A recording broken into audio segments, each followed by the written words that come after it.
તિરુપતિ બાલાજી સિદ્ધિવિનાયક મંદિર બાદ હવે ડાકોરના રણછોડરાયજી મંદિરના પ્રસાદનો વિવાદ સામે આવ્યો। ડાકોર મંદિરમાં ભક્તોને આપવામાં આવતા લાડુના પ્રસાદની તપાસની માંગ કરવામાં આવી છે। મંદિરના સેવક આશિષ સેવકે સોશિયલ મીડિયા પર પોસ્ટ મૂકી તિરુપતિ મંદિરના પ્રસાદની તપાસ થઈ તે રીતે ડાકોર મંદિરના પ્રસાદની તપાસ કરવાની સોશિયલ મીડિયા પર માંગ કરવામાં આવી।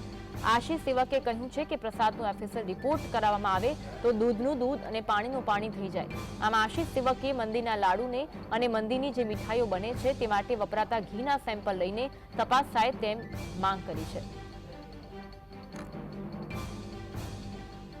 જે રીતે તિરુપતિ મંદિરની અંદર પ્રસાદીમાં ભીડછેડ જણાયો એવી રીતે ડાકોર મંદિરના પ્રસાદમાં પણ ભીડછેડ હોવાની મને શંકા છે। તેના માટે મારી માગણીને લાગણી છે કે તપાસ થવી જોઈએ, એફએસએલ થવો જોઈએ।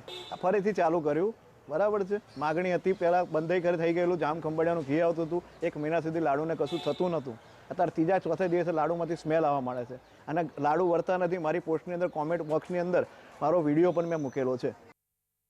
હું સેવક ટ્રસ્ટી તરીકે જણાવું છું કે મંદિરમાં અમૂલ ઘી જ્યારથી વાપરવાનું ચાલુ કર્યું છે ત્યારથી ડાયરેક્ટ અમૂલ કંપનીમાંથી જ આવે છે, ડેરીમાંથી જ આવે છે।